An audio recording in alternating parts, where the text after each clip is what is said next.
योगी सरकार जो कह रही है कि 2017 और 16 से पहले कुछ नहीं हुआ, हम्म।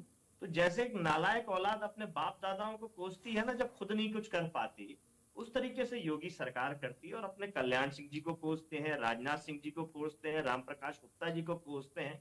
तो ये वो नालायक औलादे हैं। और विधानसभा के अंदर बीवी की कस्में खाने की बातें करने लगते हैं जब काम नहीं कर पाते तो।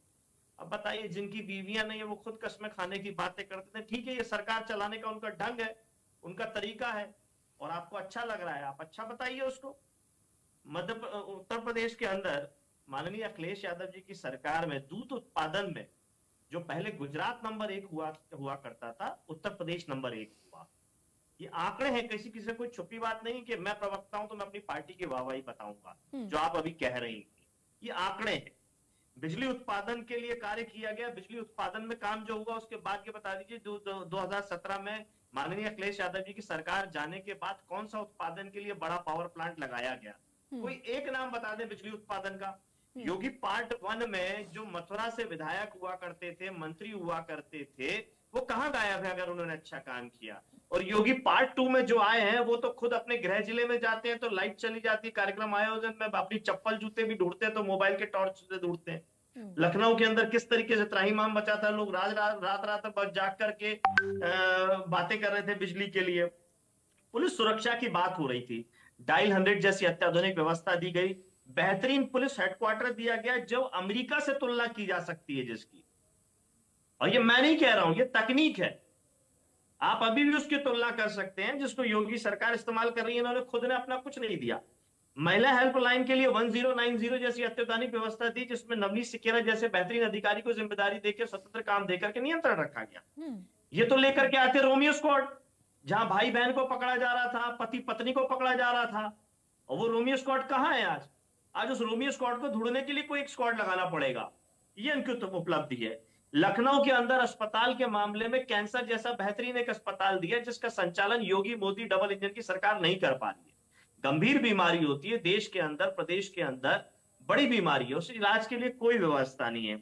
आजाद भारत के अंदर सर्वाधिक मेडिकल सीट अगर किसी ने बढ़ाई तो माननीय अखिलेश यादव जी ने अपने शासन काल में बढ़ाई। अब हम अगर योगी सरकार से सवाल पूछते हैं तो चार दीवारी को भाजपा की सरकार मेडिकल कॉलेज कहती है। भाई उसके अंदर डॉक्टर होता है, पैरामेडिकल स्टाफ होता है, मशीनरीज होती हैं, उस बच्चे पढ़ने आए तो उनको बेहतरीन व्यवस्था होती है, लेक्चरर प्रोफेसर होते हैं, उसको मेडिकल कॉलेज कहते हैं। बाहर बोर्ड लगाने को मेडिकल कॉलेज नहीं कहते हैं। भारतीय जनता पार्टी के लोगों को समझना चाहिए, और देखना है तो जाइए सैफई में मेडिकल कॉलेज जाके देखिए जो कितनी बढ़िया व्यवस्था दे रहा है। आज हम सरकार में नहीं है फिर भी उसका बढ़िया काम चल रहा है। तुलना कीजिए किसे कैसे गांव को विकास किया जाता है, करिए ना गांव के विकास। हवाई पट्टी बना देना, चार दीवारें बना देना और उसको नाम दे देना हवाई अड्डा बना दिया हमने। अरे फ्लाइट कनेक्टिविटी को हवाई अड्डा कहा जाता है, लोग आए जाए वो हवाई अड्डा होता है। अयोध्या जैसे नहीं कि पहली बार बरसात में ही दीवारें गिर जाएं, उसको हवाई अड्डा नहीं कहते हैं। आप चिकित्सा के क्षेत्र में अन्य बात कर रहे थे, समाजवादी सरकार में एम्स के लिए दो दो जगह दी गई, उसमें से एक भी एम्स तैयार नहीं किया गया। हमारी बहन डॉक्टर ऋचा सिंह जी उस समय सपा में थी, 2 बार विधानसभा का चुनाव लड़ा इन्होंने जिम्मेदारी के साथ में, प्रवक्ता भी रही, और यही सवाल भारतीय जनता पार्टी से पूछती थी वो। आज जिसका बचाव कर रही है वो बेहतर समझती है इन चीजों को, कमियों को। 100 स्मार्ट सिटियों की बात थी, कौन सी स्मार्ट सिटी तैयार हो गई। ऋचा सिंह जी को एक स्मार्ट सिटी का नाम बता दे जो तैयार हो गई हो। आपने सवाल किया अपूर्वा जी मुझसे पंचायत चुनाव का। पंचायत चुनाव योगी सरकार में किस तरीके से हुआ और कानून व्यवस्था का क्या मौखाल था कि महिलाओं का चीरहरण हो रहा था और किसको पकड़ा गया, कौन अपराधी लोग थे वो। यही कानून व्यवस्था की बात हो रही है, ये बेहतर तरीके से चुनाव की व्यवस्था की बात करिए। ऑर्गेनाइज क्राइम की बात हो रही थी। बनारस मंडल के अंदर पूरा का पूरा थाना शराब माफिया बना रहा था। जो बिहार में शराबबंदी है वहां शराब भेजने का काम करता था। सपा विधायक लगातार 2 साल से बात कर रहे थे। एक जिम्मेदार अधिकारी ने जिम्मेदारी निभाई, 2 साल बाद पूरा का पूरा थाना सस्पेंड करना पड़ा क्योंकि थाना ही शराब माफिया बना बैठा था। ये ऑर्गेनाइज क्राइम है, आपने पुलिस को क्रिमिनल बना दिया। ऐसा संरक्षण दे रहे हैं आप। जीएसटी की बात हो रही थी, जीएसटी से बड़ा लाभ होगा। जब पहले साल रात में 12 बजे घंटा बजा के आपने जीएसटी लागू करा तो 365 दिन में लगभग 365 अमेंडमेंट्स किए, और आज भी आप अमेंडमेंट्स करने में मजबूर हो। जो कहते हैं ना कि बंदर के हाथ में उस तरह लग जाना, उसे इस्तेमाल करना नहीं आता, वैसे ही भारतीय जनता पार्टी के लोग हैं, इन्हें सरकार का इस्तेमाल करना नहीं आता। योजना कैसे बनेंगे, नोटबंदी में भी रोज नियम बदलते थे। विधायकों को थप्पड़ मारा जा रहा है, भारतीय जनता पार्टी के विधायक को सरेराह थप्पड़ मारा जा रहा है, क्योंकि वो पिछड़ा है, दलित है, पिछड़े वर्ग से आता है, और पीटने वाला अगड़े वर्ग से आता है, स्वजातीय मुख्यमंत्री का, उसको इनाम दिया जाता, पकड़ने का काम नहीं किया जाता, मालाएं पहनाई जाती है, कार्यक्रम आयोजित किए जाते हैं शाबाशी के लिए, ये सारी काम होते हैं। अभी एक दिन पहले सीएम आवास के बाहर बलात्कार की घटना का आरोप लगाने वाली एक महिला आत्महत्या करने का प्रयास कर रही थी लखनऊ के अंदर। ये न्याय मिल रहा है महिलाओं को? यही कानून व्यवस्था है जिसकी आप बात कर रही थी? कल ही बाढ़ क्षेत्र में प्रभावित क्षेत्रों को कवर करने गया है आपके चैनल का इंडिया न्यूज का पत्रकार, उस पर बलात्कार का मुकदमा लगाने की बात की गई है। आपका चैनल है इंडिया न्यूज, आपके पत्रकार को धमकी दी गई कि अगर तूने कवर किया तो बलात्कार का मुकदमा लगा देंगे।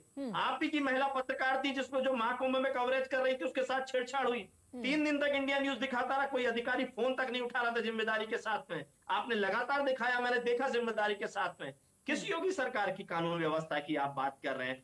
महाकुंभ हो, कुछ भी आयोजन हो, सब जगह ये सरकार फेलियर है। हाँ, बेहतरीन एक पैकेजिंग करके, आदरणीय शैलेश श्रीवास्तव जी ने भी बात कही भ्रष्टाचार की, तमाम अपराधों की, तो केवल पैकेजिंग करके, मीडिया मैनेज करके, गोदी मीडिया को गोदी में खिला करके आप कमल खिला के ये कहो कि all is well, all is well नहीं है।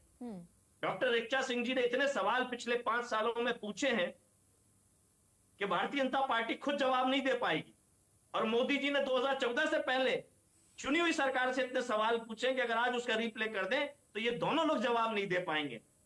जवाब पूछिए ऋचा सिंह जी से, जो महिला सुरक्षा के लिए सवाल पूछती थी, क्या व्यवस्था ठीक हो गई? ठीक है यश भारती जी, 2-3 चीजें आपने यहाँ पर कही है। मैं एक बार शैलेंद्र जी का रुख करूंगी।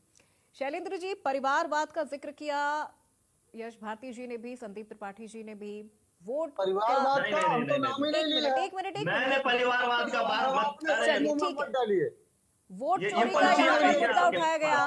एक मिनट सर, रुक जाइए। अपूर्वा जी, पर्ची आ गई है क्या आपके पास? एक मिनट रुक जाइए। वोट चोरी का मुद्दा उठाया गया, वोट चोरी का मुद्दा यहाँ पर उठाया गया, और जीएसटी का मुद्दा यहाँ